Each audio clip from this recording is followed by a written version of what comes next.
Hi, welcome back to the Small Luxury Lifestyle, where we discuss and answer your questions about full-time RV living. My name is Olive, and this will be the second video in our three-part series on getting your RV ready for winter living. In the first one, we talked about winterizing your water lines and your sanitary lines just to keep them from freezing. And in this video, we're going to be talking about skirting. So my hubby Frenchie is going to show you the three best ways to skirt your RV. So get your pens and your notebooks ready. This is going to be good. You want to take notes. Okay, so like Olive said, we're going to be discussing skirting, different types of skirting, and why we didn't skirt. With the Open Range 3X, we didn't have to skirt with the R values that we have on this unit. We've had it as low as minus 30, minus 35 Celsius, and never no issues.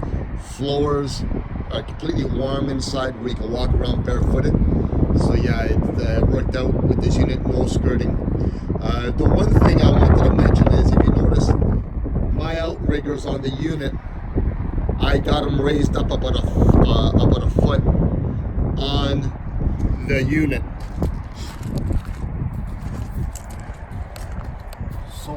So I recommend you either purchase or build something to keep your outriggers out of the mud, out of the ice and snow, even if it is skirting. Because if that freezes in the ground and you have to move your unit for whatever reason, it'll be frozen. So this way it's never frozen into the ground. So I usually keep it about a foot, 12 inches out of the ground. So keeps it out of the ice, the snow, the salt off the outriggers and off the stabilizers. So it helps a lot. I did mine out of plywood, about 10 layers of 3/4 inch ply. I painted it to match the unit, and it protects the wood. And I put a rubber pad underneath to keep the wood out of the water and off the ground surface.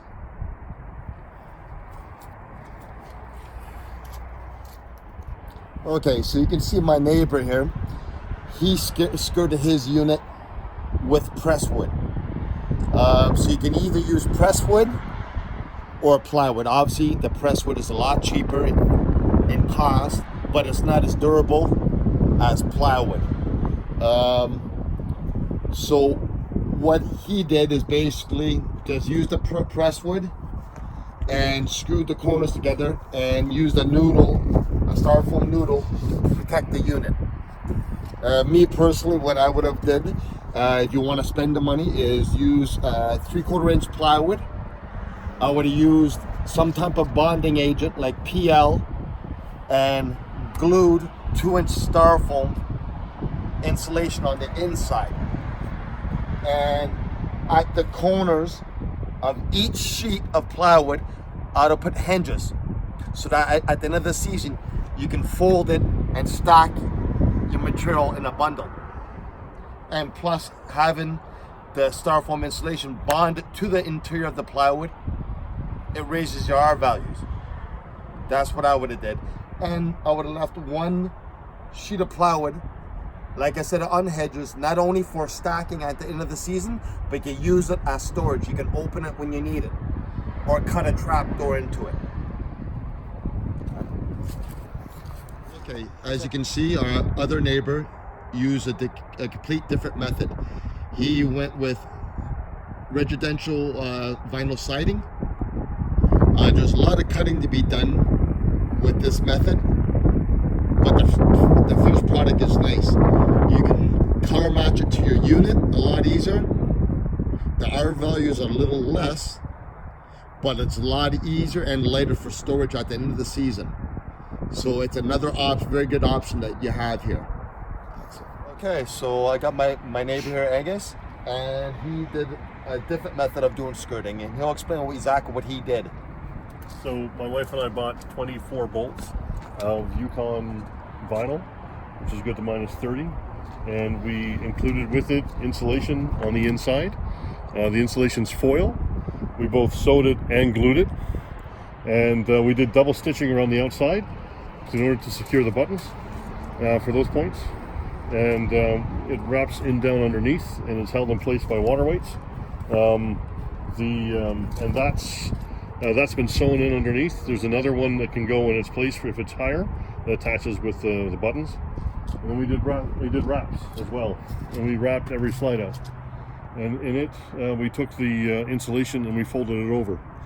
The insulation right on the package states that if you, on its own, it gives an R value of 6. But if you place it opposite to each other, it's an R value of 21. So underneath, with a small heater running, it's giving it an R value of 21, and also in the slides, the covers. So. Can we see the insulation? Yeah. So that's the insulation here. And like he said, he stitched it and used a bonding agent. You can see the stitching here, and then this was also bonded. We've installed zippers in order to gain access to different points.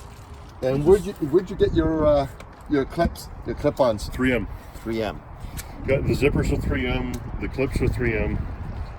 What they do is they glue on, and then we stitched it as well. So to do this, the hours required for labor, the whole thing took months. Months? But it's finished. It's a one-time It's a finished one-time product. finish. We take it off, roll it up, put it into storage, and reuse it. Unlike plywood, you have to take it apart and get new the following year.